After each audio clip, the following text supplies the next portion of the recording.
apa yang kita lakukan, aplikasi keagamaan itu kita terapkan di dalam pada saat apa saja.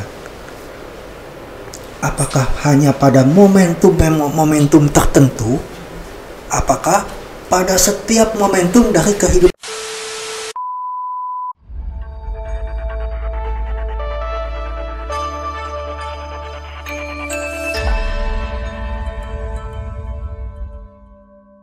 Namo Sang Hyang Adi Budaya, Namo Budaya. Namo Budaya. Surya Dharma Wijaya. Romo Surya Dharma Wijaya. Apa kabar Romo? Baik sekali. Saya sangat senang sekali pada hari ini bisa bertemu teman-teman kembali. Terima kasih Romo. Terima kasih. Sekarang Romo berkegiatan sebagai apa nih Romo? Kan saya pernah dengar backgroundnya sebagai seorang dokter nih. Sebagai dokter di lembaga kesehatan, kebetulan saya menjabat sebagai kepala lembaga, dan sambil itu juga saya mengajar di STAB Nalanda. Mata kuliah apa tuh Romo? Mata kuliah dua-duanya, yaitu pendidikan agama Buddha dan juga mengenai kesehatan agama Buddha. Menarik Romo, ini ada kaitannya gak tuh Romo kalau antara pendidikan keagamaan Buddha dengan kesehatan ini Romo? Sebetulnya begini ya, kesehatan itu juga sebetulnya merupakan suatu tujuan daripada agama Buddha itu sendiri. Kalau kita lihat bahwa Pangeran Siddhartha mengapa mempunyai sampai motivasi untuk melakukan suatu pendalaman sehingga bisa mencapai kesehatan, umur panjang, dan tidak menjadi lanjut usia. Oh, ketika beliau melihat kejadian orang tua ya? Ya, itu. Jadi waktu masih menjadi Pangeran Siddhartha. Jadi itu merupakan suatu usaha Pangeran Siddhartha untuk bisa menemukan ketiga hal itu. Menemukan obatnya. Nah, bagaimana supaya bisa sehat, bisa tidak sakit, dan juga bisa tidak meninggal, dan ketiga itu bisa panjang umur. Oh, kalau sekarang untuk menghindari ketuaan, berarti kita bisa pakai metode untuk aging dong Romo ya? Oplas ke Korea gitu Romo. Wah, kalau begitu ya kita harus itu cara yang semu mungkin Romo ya, sementara jadi itu terlalu pop gitu ya. Nah, soalnya kalau kita bicara mengenai panjang usia atau sekarang yang disebut longevity ya, bahkan sekarang sudah ada, yaitu Dan Blattner, dia menulis buku pada orang-orang yang di mana saja yang panjang usia itu dia sebutkan sebagai blue zone, yaitu zona biru. Jadi tempat di mana orang mempunyai panjang usia, dan usia yang dapat dicapai pada saat ini itu bisa mencapai 122 tahun. Oh, beda dikit dong Romo ya, karena pada zaman Buddha kan kurang lebih 120 tahun kan. Itu. Makanya sebetulnya waktu zaman Buddha bilang sebegitu, sebetulnya kita udah bisa mencapai saat ini. Tapi ilmu pengetahuan ternyata mempunyai pandangan lain. Bahkan dikatakan bisa mencapai 150 tahun. Wow. Seharusnya bisa gitu. Seharusnya bisa 150 tahun. Nah, tetapi yang pada saat ini ada lagi yang bilang bahwa kalau kita bisa menjalani kehidupan yang baik dan benar, kita bisa tidak lahir kembali. Nah, ini jadi suatu tantangan sebetulnya dengan apa yang juga keinginan Buddha untuk bisa supaya kita semuanya juga bisa menikmati kesehatan baik, tidak menjadi tua, dan kita juga jadi panjang usia. Menarik Romo. Tapi kalau dengan aktivitas, kalau tidak pernah keliru, pernah di sekolah menengah di Chandranaya Romo. Oh iya, saya di Chandranaya itu melakukan pemeriksaan untuk kesehatan sekolah. Jadi semua siswa itu secara berkala diperiksa kesehatannya. Jadi dari SD, dari TK, SD sampai SMA, sampai SMP, sampai SMA. Jadi itu kegiatan rutin sekolahnya gitu. Maksudnya secara berkala ada monitor kesehatan untuk murid-muridnya gitu. Ya, sebetulnya begini ya. Sebetulnya memang ini program pemerintah, tetapi program pemerintah itu sebetulnya untuk mendapatkan data mengenai kesehatan anak itu dilakukan itu setahun sekali. Tetapi kami melebihi daripada itu supaya kita bisa monitor kesehatan anak ini bagaimana. Tinggi badan anak ini, berat badan anak ini sesuai tidak dengan usianya. Dan bahkan saya tuh berusaha melihat mengenai raport anak itu. Bagaimana mengenai tinggi badan ini dengan dia hasil belajarnya. Oh, pengaruh fisik terhadap belajar ya. Dan sampai itu juga saya sebagai dokter gizi, bahwa saya itu memberikan pengarahan untuk bagaimana makan anak pada orang tuanya. Kebanyakan kalau kita lihat anak itu jajan segala macam ya, yang kita tidak terkendali. Jadi mau tidak mau cara makan mereka itu pun jadi tidak konsisten dengan sesuai kebutuhan dia, tapi konsisten dengan sesuai keinginannya.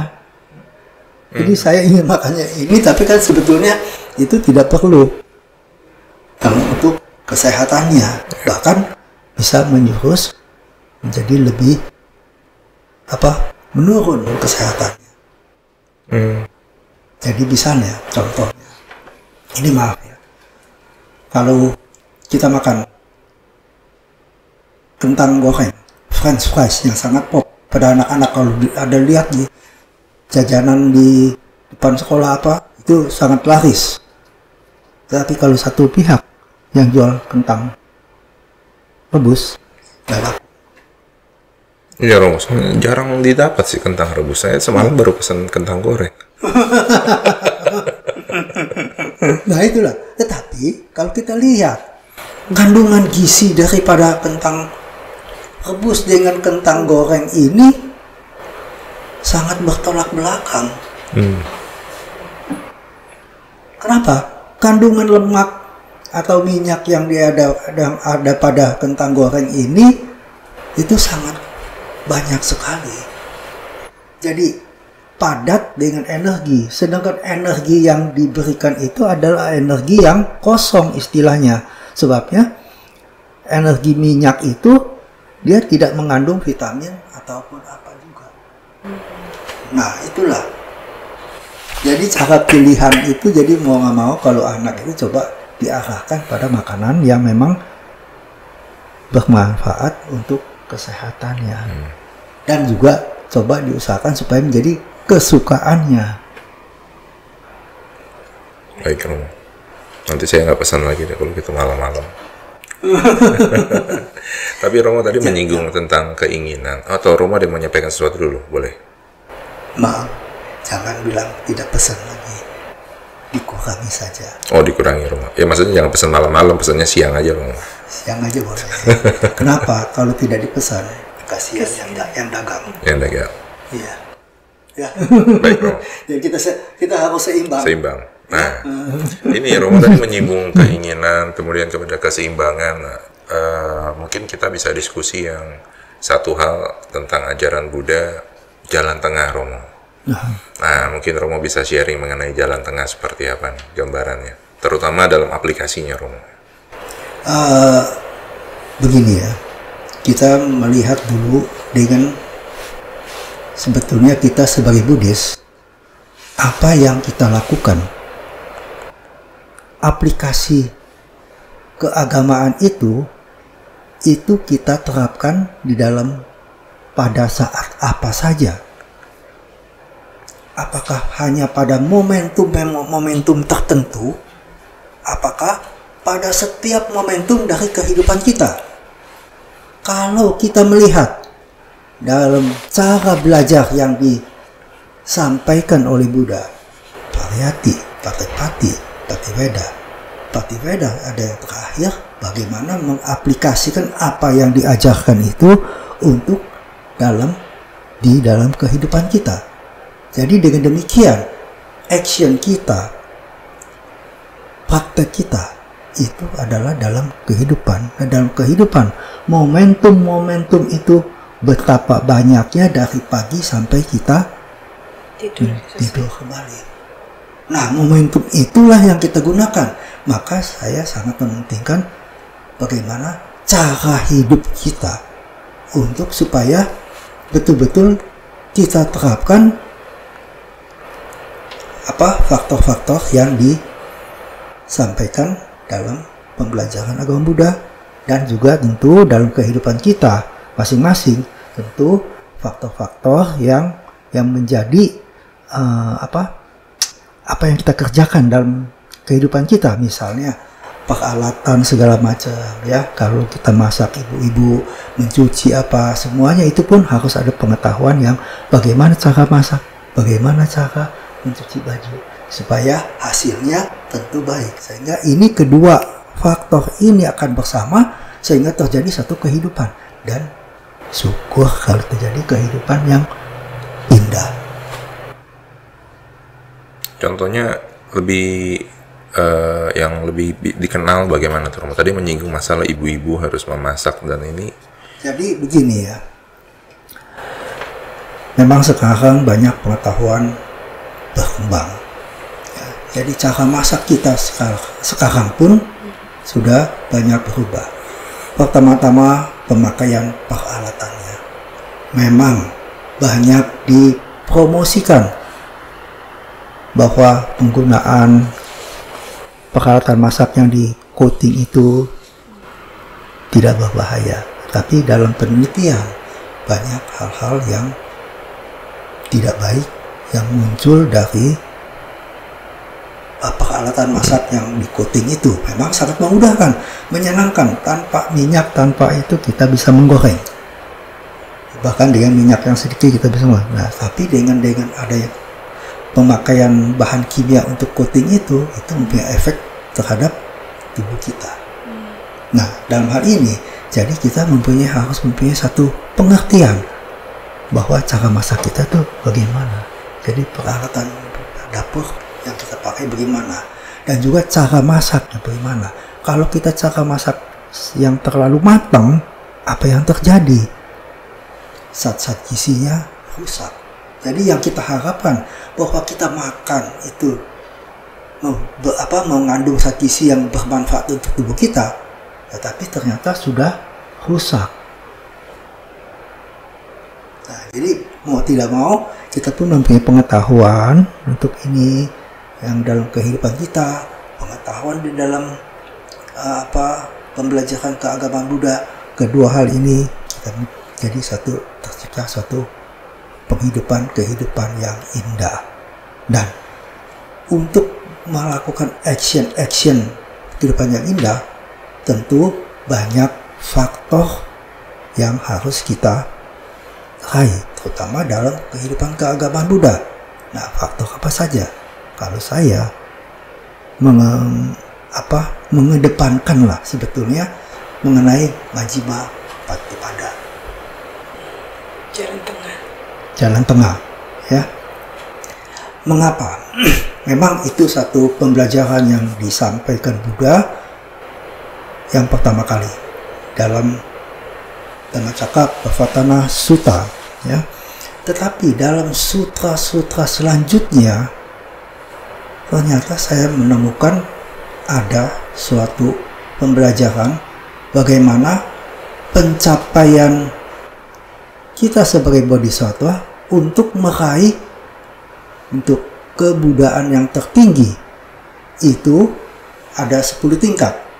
Nah, Majjhima Patipada disebutkan pada tingkat kelima dan tingkat ke-8. Dan ini yang membuat kita, loh, betapa pentingnya ini ternyata disampaikan Buddha untuk diulang dari yang pertama sampai yang keberapa itu, untuk bahkan untuk kita mencapai kebudaan. Aplikasinya gimana, Romo? Kalau untuk Majjhima Patipada dan kita sebagai perumah tangga, Romo? Nah, sebetulnya tidak begitu sulit ya.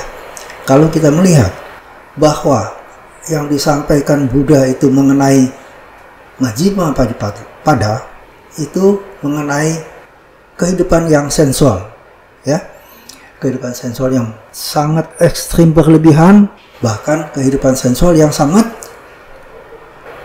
minim, sehingga itu tidak memungkinkan terjadinya pencerahan. Tetapi Buddha menemukan bahwa dengan kita mengadopsi jalan tengah antara kehidupan sensual dan kehidupan yang berlebih dengan yang sangat kekurangan, itu harus dicapai pada jalan tengah.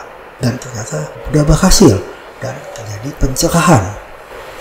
Nah, lantas saya juga mendapat pertanyaan, atau saya juga menggelitik dalam diri saya, apakah Majjhima Patipada ini hanya menyentuh hal-hal kehidupan sensual saja?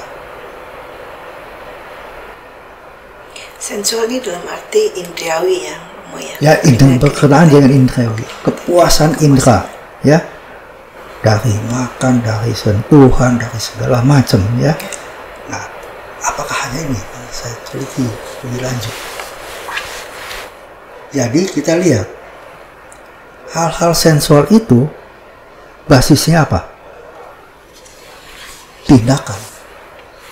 Jadi action itu tindakan kita. Jadi saya berkesimpulan bahwa yang Buddha sampaikan itu memang dalam bentuk non sensual, tetapi dasarnya, basisnya adalah suatu tindakan, dan tindakan itulah yang harus kita gunakan untuk supaya bisa mencapai hal-hal yang lebih baik di dalam kehidupan kita. Dalam hal apa? Action bicara kita, action tubuh kita, action pikir kita, semuanya kita ramu di dalam satu kehidupan kita.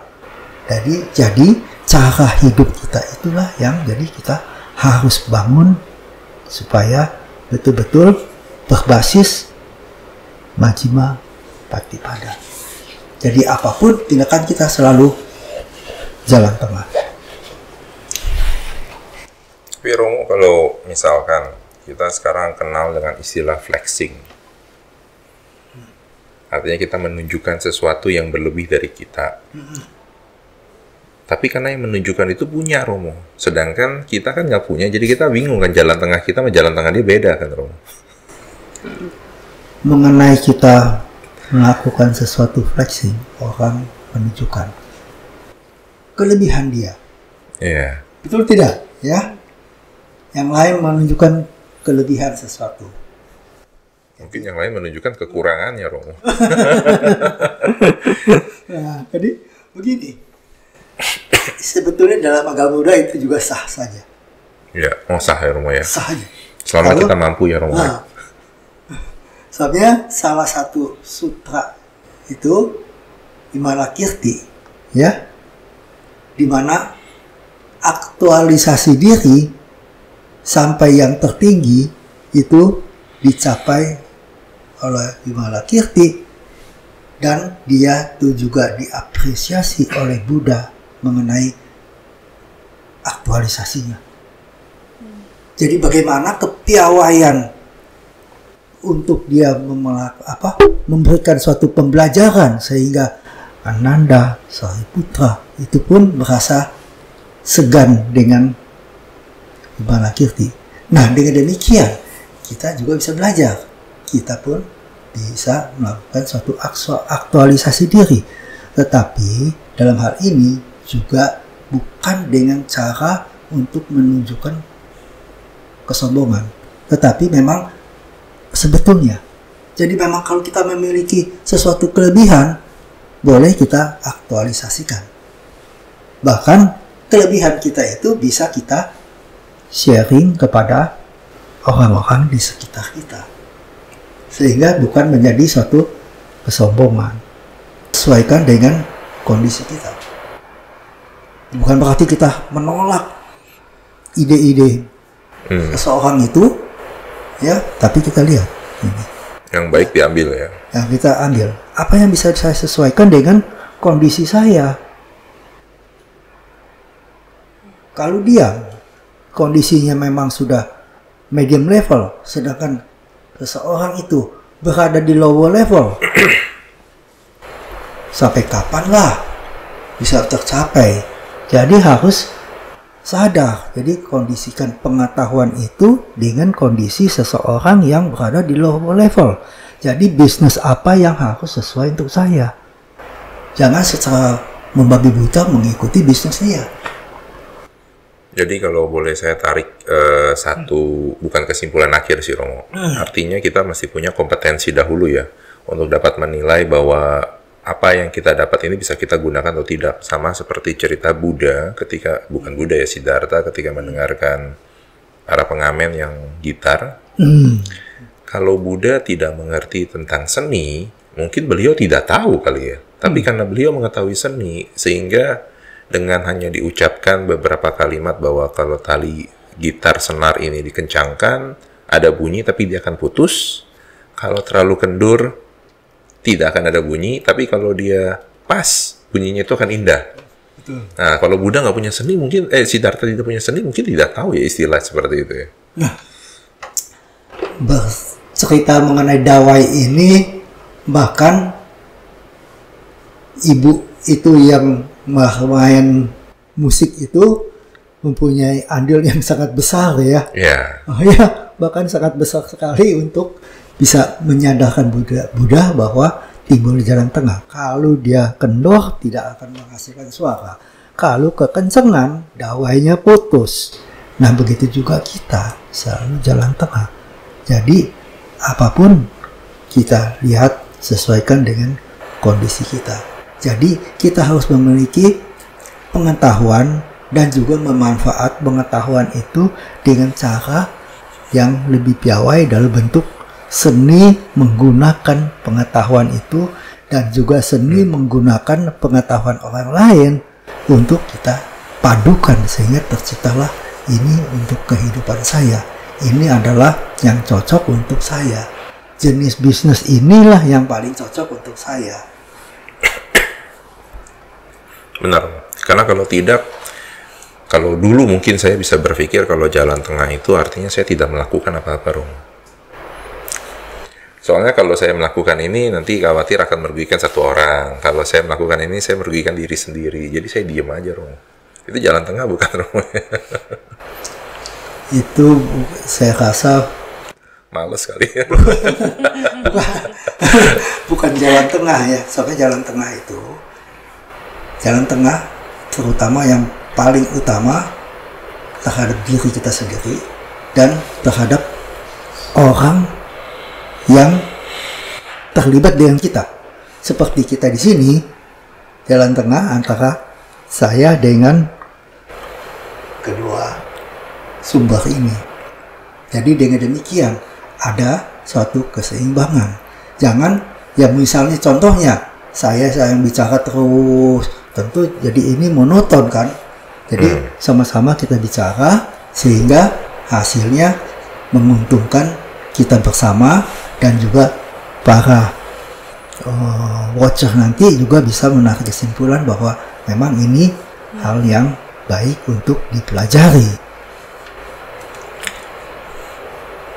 Menarik, Romo. Karena terkadang kita salah menyimpulkan jalan tengah. Jalan tengah itu artinya yang menguntungkan kita, Romo. Jangan bilang menguntungkan kita saja, menguntungkan kita dan pihak lain. Ya. Ya kan, kalau kita melihatnya kan sentralis, egosentris, Romo. Iya. Ya, memang saya pernah membaca satu artikel bahwa suatu ajaran yang baik itu akan merubah dari egosentris menjadi ekosentris. Mungkin ini penemuan yang cukup menarik karena apa yang tertuju kepada kita bahwa kita sesungguhnya bukan pusat kan Romo ya, tapi kita bagian dari pusat itu sendiri, sehingga ya apa yang kita lakukan akan berpengaruh kepada yang di sekeliling kita. Betul sekali. Ya. Sekarang ilmu pengetahuan itu sudah berkembang demikian rupa. Memang dulu dibagi ilmu pengetahuan tuh yang termasuk ilmu-ilmu fisika, matematik dan sebagainya yang disebut sebagai STEM ya, science, technology, engineering, mathematics. Tetapi di satu pihak ada satu kelompok ilmu pengetahuan yang disebut arts, social sciences, and humanities. Jadi bagi dalam dua kelompok. Nah sekarang ilmu pengetahuan fisika dan matematik yang ini sekarang itu pun sudah masuk ke dalam ranah sosiologi daripada yang social science. Dan juga yang social science ini itu pun sudah masuk ke dalam ranah matematik. Sebagai contoh, mengenai kebahagiaan. Dulu kita selalu menilai kebahagiaan sesuatu yang bersifat afektif, sesuatu yang bersifat internal dalam diri kita masing-masing. Setuju kan? Siapa yang bisa menilai? Bisakah ada orang lain yang menilai kebahagiaan saya, kebahagiaan Robo, kebahagiaan umum? Apa? Tidak ada yang bisa menilai. Tetapi sekarang sudah ada pengetahuan demikian rupa sehingga itu dengan satu sistem, dengan proses penelitian kuantitatif itu bisa diekspresikan oleh orang masing-masing dan itu bisa dinilai. Jadi menggunakan teknik matematika. Yang dulu saya, wah ini kok ini. Dan ternyata dalam bidang psikologi dan itu juga sudah menjurus kepada hal yang matematika. Begitu juga yang kelompok-kelompok fisika matematika itu pun sudah mensosialkan dalam kehidupan masyarakat mengenai ilmunya itu. Sebagai contoh, penemuan-penemuan mengenai ilmu pengetahuan terkini itu sudah bisa diterapkan dalam kehidupan kita. Misalnya mengenai puasa, bagaimana kita puasa itu bermanfaat, dan itu ternyata metabolisme kita itu menjadi lebih baik. Yang dulu hanya kita tahu, hanya puasa kita kelaparan, kita nggak makan. Tapi ternyata memang metabolisme kita menjadi lebih baik. Nah sekarang bagaimana mengatur jadwal puasa itu? Jadi sudah terjadi satu silang ya. Ya, karena sekarang juga sudah digunakan kan bukan hanya menghitung gross bruto dari pendapatan, tetapi gross national happiness (GNH).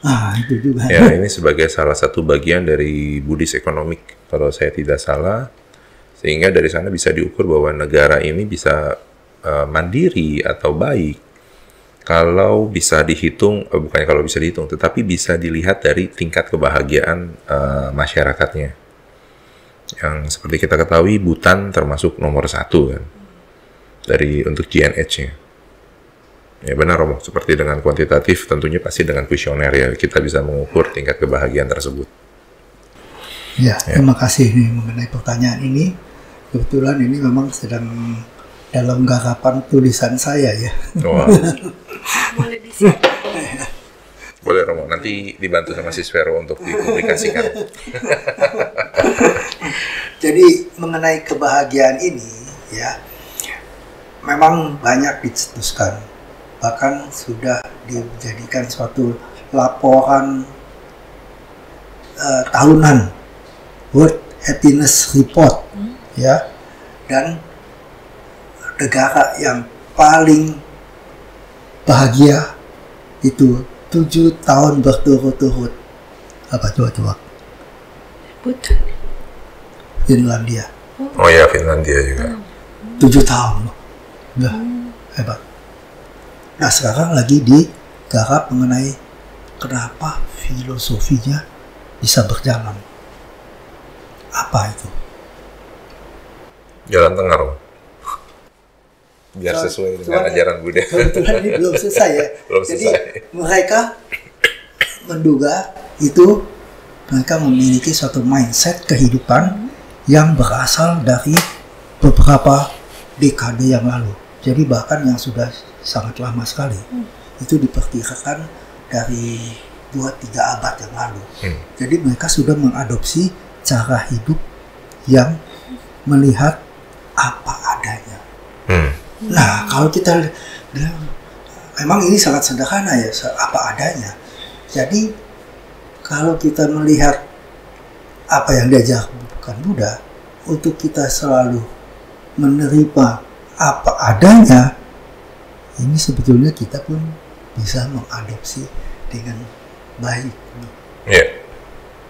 Jadi sebetulnya dengan apa adanya berarti kita mensyukuri apa yang kita miliki, tetapi dengan catatan bukan berarti kita diam untuk tidak berusaha untuk melakukan suatu kemajuan.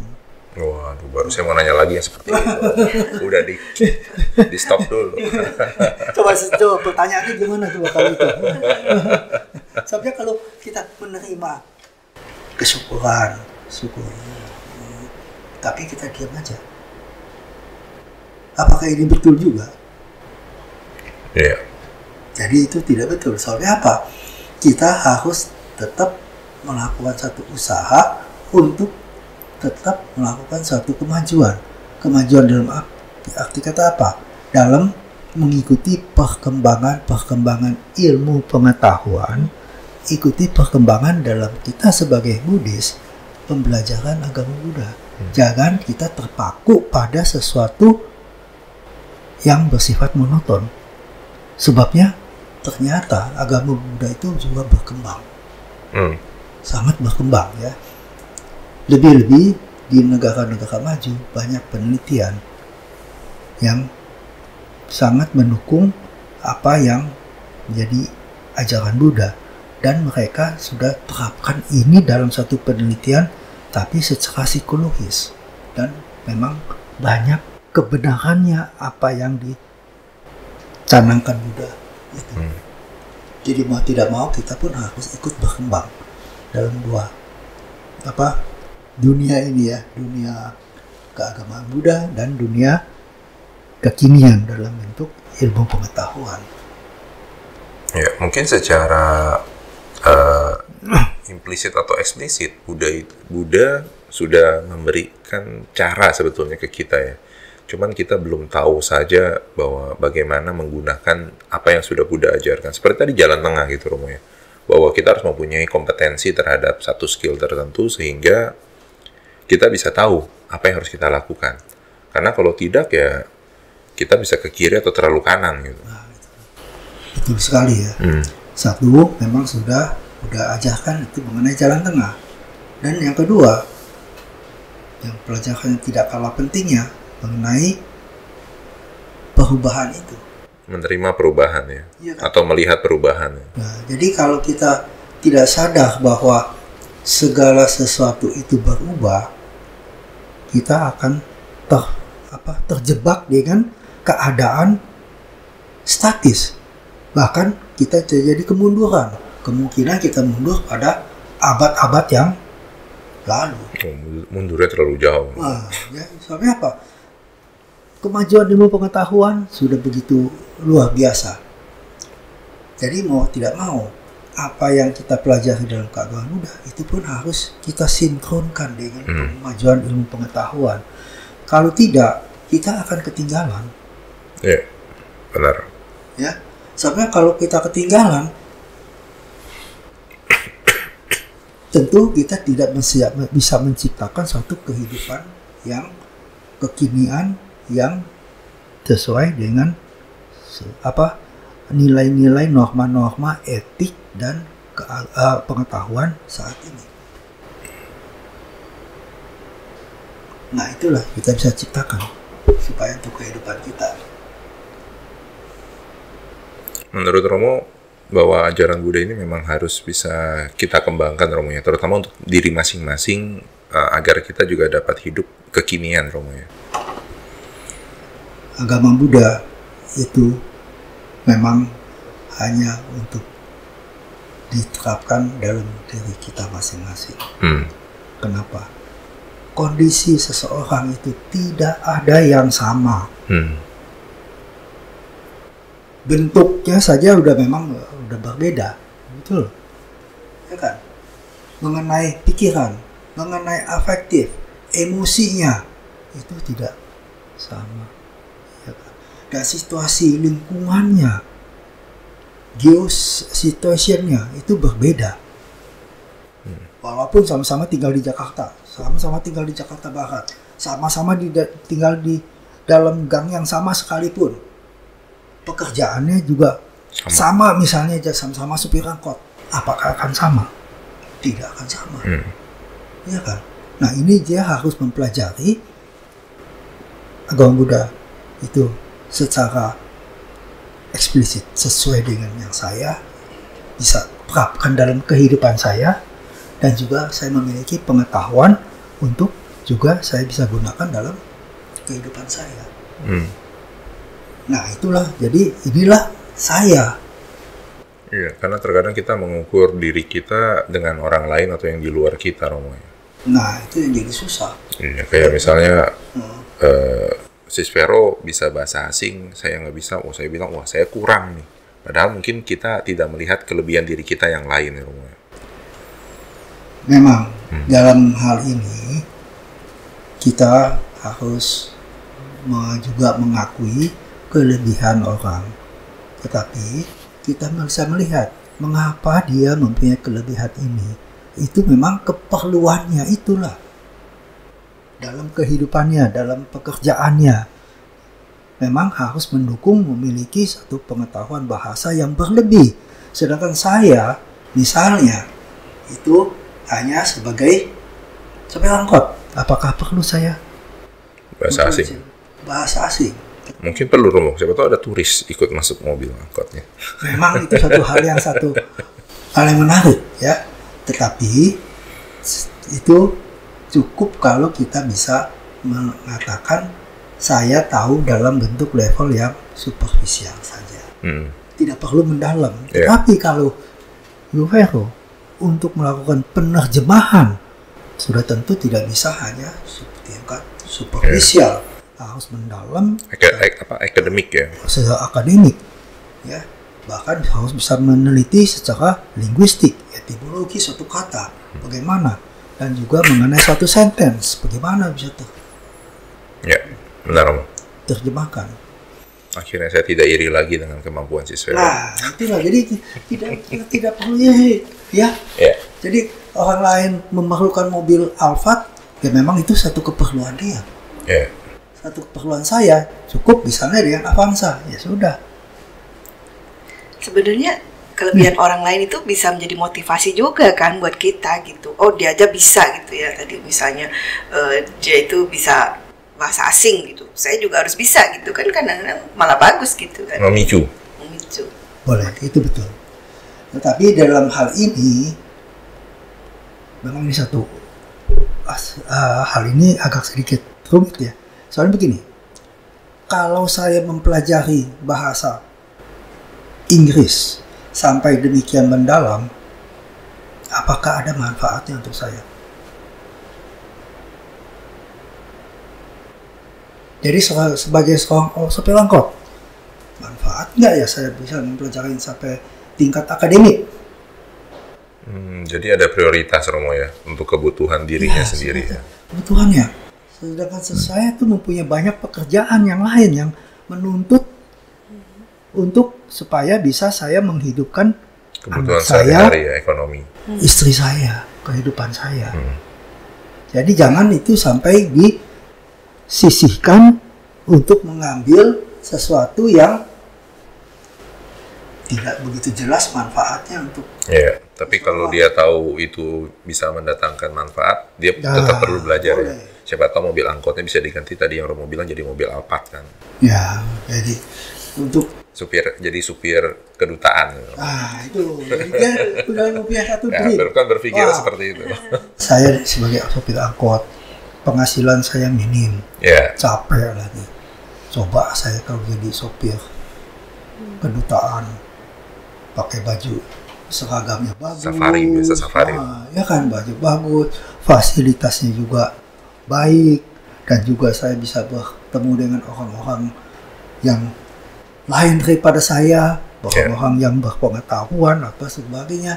Nah, coba itu saya pelajari. Nah, itu memang ada manfaatnya. Tetapi dalam hal ini juga harus jangan mengesampingkan kebutuhan pribadi dia dan keluarganya. Ya. Menarik, Romo. Semoga yang dengerin kita nanti bisa berpikir sesuatu out of the box ya, Romo ya. Sehingga mencoba meningkatkan kemampuan, bukan hanya menyadari bahwa diri saya udah cukup segini aja. Nah, sesungguhnya batasan jalan tengah ini ya tidak ada batasan ya, kecuali diri kita yang membatasi ya, Romo ya. Ya, betul sekali. Jadi kita sebabnya apa? Jalan tengah itu diterapkan di dalam kehidupan kita. Dalam kehidupan kita itu selalu berlangsung yang sangat kompleks. Jadi mau tidak mau itu pun harus dikembangkan. So, kalau tidak dikembangkan, tentu nanti kita tidak bisa terapkan. Sebabnya apa? Kita harus kembangkan demikian rupa supaya kita tuh setiap saat bisa menggunakannya. Jadi tidak usah kita menunggu dulu. Tunggu dulu ya. Saya mau nilai dulu. Nih jalan tengah nih bagaimana nih? Jadi itu langsung ya otomatis. Fleksibel ya, maksudnya fleksibel melihat waktu dan kalau dia punya kemampuan akan lebih cepat ya, itulah. beradaptasi. Dia menguasai sesuatu itu. Sebagai contoh, orang yang melakukan pertolongan pertama dengan CPR itu, ya CPR. Begitu dia lihat, itu dia harus bertindak, ya kan? Tidak bisa bilang, nanti dulu nih, ini tahap ini bagaimana nih? Buka YouTube dulu dong. Waduh, iPad saya ketinggalan. Ke bawah saya, Romo. Nah, nggak bisa itu tinggal pasang tangan, ya lakukan. Jadi tidak usah tunggu dulu apa ini. Jadi dengan demikian semua apa yang kita mau pergunakan itu harus betul-betul sudah sampai tingkat yang sangat piawai, skillnya supaya kita betul-betul terampil. Ini yang mungkin sering terlewatkan oleh kita semua umat Buddha, bahwa keterampilan ini bukan saat ini saja, tapi memang kita harus punya dahulu sehingga akan bermanfaat setiap saat, Romo ya. Dan juga tadi melihat prioritas ketika kita mau mempelajari satu skill ya. Memang ini satu dilema untuk kita ya, sebagai Buddhis ya. Terus terang saja bahwa kita sampai saat ini belum ada satu pendidikan formal yang betul-betul untuk menjadi Buddhis. Memang perlu ya pendidikan formal untuk menjadi Buddhis gitu. Ya, dan arti kata formal bukan formal mesti ikut perguruan tinggi atau mengikuti suatu program studi ya. Maksudnya suatu kesinambungan betul-betul ini adalah yang harus kita jalani. Sebagai informasi bahwa program kerja atau bukan program kerja ya, tetapi program pendidikan Nawadhamma Seka sudah bergulir sih, Romo, yang saya ketahui, dan sehingga setiap sekolah yang mempunyai dengan kurikulum Nawadhamma Seka ini sebetulnya mirip kayak model pesantren ataupun model sekolah Muslim ataupun sekolah Katolik, sehingga dari sana nilai-nilai Buddhistik sendiri sudah diperkenalkan sejak dini. Nah, tapi kan tadi tinggal implementasinya yang kita perlukan, justru kan seperti Romo tadi gambarkan bahwa jalan tengah bukan hanya sebatas di tengah-tengah saja, tetapi kita harus punya skill. Kemudian kita harus mengetahui kondisi situasi kita karena berbeda dengan orang lain, sehingga kita bisa tahu bahwa saat ini memang kita sedang berada di jalan tengah. Mengenai menyinggung Dhammaseka, ya, memang itu sudah cukup lama ya. Ya. Dikuliahkan itu waktu tahun 2012, 13 atau 14 ya. Ya. Ya, itu waktu dirjennya Pak Joko ya kalau nggak salah tuh, yang mencanangkan itu ya, dirjen agama Buddha. Itu saya juga ikut hadir waktu itu dicanangkan di Teluk Naga itu, ya. Jadi dia membuat suatu bangunan semacam ya sebagai pesantren itulah ya. Tetapi kalau kita melihat pendidikan dengan mengacu kepada agama-agama lain, sebetulnya untuk agama Buddha tuh harus unik dan tersendiri, sebab sifatnya itu juga berbeda dengan agama lain. Ya. Soalnya kalau agama lain itu dia dengan mengetahui cukup, sedangkan kita tidak cukup dengan hanya mengetahui.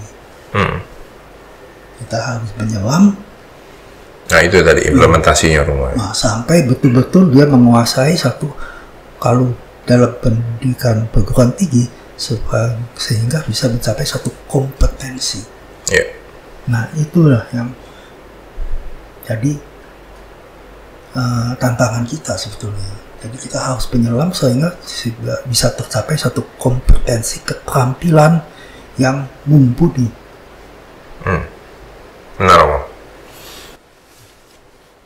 Dan sebagai informasi juga di beberapa sekolah yang mungkin Siswero juga nanti bisa menambahkan, sudah diajarkan tentang mindfulness juga, Om. Jadi kan supaya bahwa mindfulness itu bukan cuma sekedar breathing out, breathing in, breathing out, tetapi apa yang dialami oleh mereka yang melakukan, dan ini sudah sampai ke sekolah-sekolah bahkan sampai ke tingkat dasar ataupun PAUD, bukan PAUD ya, tapi TK, taman bermain, taman kanak-kanak. Karena saya dengar kawan saya yang di Medan juga sudah ada yang implementasikan hal ini. Cukup menarik sih. Bagus sekali. Ya. Tetapi mindfulness dalam bentuk yang bagaimana? Momen ketika mereka bisa meredakan dari semua hal-hal yang tidak diperlukan pada saat mereka perlu belajar. Jadinya kalau memang belajar kan kita perlu konsentrasi, fokus. Nah itu yang mereka diajak, dan ini tentunya disesuaikan. Jadi kalau tidak salah beberapa bulan yang lalu itu sudah ada diterbitkan buku meditasi untuk anak, sehingga objeknya pun disesuaikan dengan anak-anak. Karena kalau kita bilang dengan objek asuba anak-anak, waduh, bisa kabur, bingung kita ngajarinnya juga. Nah ini yang cukup menarik sih. Jadi memang sudah disesuaikan. Kebetulan saya ada satu bukunya. Saya mendapat bukunya, dan ini cukup menarik karena ada yang tentang kupu-kupu. Jadi ketika kita memperhatikan kupu-kupu, apa yang harus kita fokuskan sebagai seorang anak gitu. Ya, atau memang, bunyi lonceng gitu, bro. Ya memang itu bagus ya. Iya. Bagus sekali. Sebagai dasar, Romo. Sebagai satu fondasi ya, untuk tingkat selanjutnya ya. Benar. Supaya mereka terbiasa, karena kalau tidak kan sampai sekarang meditasi selalu pasti banyak pertanyaan, mengosongkan pikiran. Kalau mengosongkan pikiran nanti ada makhluk lain masuk bagaimana. Kemudian ataupun meditasi kaki kesemutan. Waduh, ini saya nggak kuat duduk, bagaimana nih? Boleh nggak berdiri? Akhirnya kan banyak kontradiksi dari meditasi.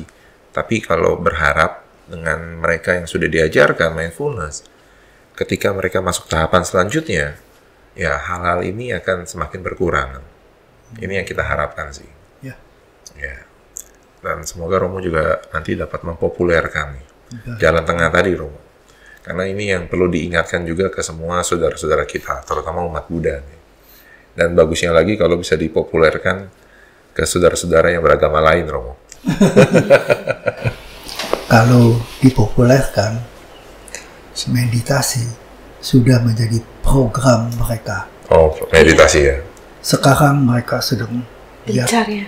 Hah? Ya gencar mengadakan sesi-sesi meditasi. Sekarang mereka lagi compassion. Hmm. Jadi compassion itu sekarang sedang digalakan lah ya. Ya, cinta kasih. Jadi sebetulnya kita malah ketinggalan ya. Baik, Romo. Terima kasih atas kehadiran Romo Surya Dharma. Semoga nanti di kesempatan lain kita bisa membahas tentang pendidikan, Romo. Karena background Romo ini sebetulnya pendidikan. Cuma tadi kita ngalur ngidul membahas tentang jalan tengah. Nah, supaya implementasi jalan tengah ini kita jadi lonceng, Romo. Lonceng untuk kembali remind ke yang mendengarkan atau menonton kita bahwa jalan tengah ini harus ada kondisinya. Kondisinya kita punya skill dan melihat kondisi kita pada saat tersebut. Bukan artinya kita melihat berdasarkan historical orang ataupun kondisi yang lainnya, tapi tidak melihat kondisi kita. Ya, silakan Sis Vero. Ya mungkin kalau yang saya bisa tangkap ya, bahkan dalam kehidupan kita sehari-hari kita bisa menerapkan jalan tengah ya di semua tindakan kita gitu ya, Romo ya, intinya seperti itu kan. Ya, ya. Boleh. Terima kasih Romo atas kehadirannya. Semoga nanti di lain kesempatan Romo bersedia tetap kan ya? Bersedia. Ya, tapi kita melihat kondisi juga Romo ya. Terima kasih juga atas kesempatan yang yang diberikan ya. Dan saya senang sekali bisa bersama-sama dengan tim ini dan juga mudah-mudahan bisa bermanfaat untuk teman-teman Pasti, kita Romo. semuanya ya. Ya. Namo Sang Hyang Adi Budaya. Namo Buddhaya. Namo Buddhaya. Budaya. Semangat pagi Romo. Selamat pagi. Saya nggak ada kopinya nih Romo. Biasa ada kopi Romo.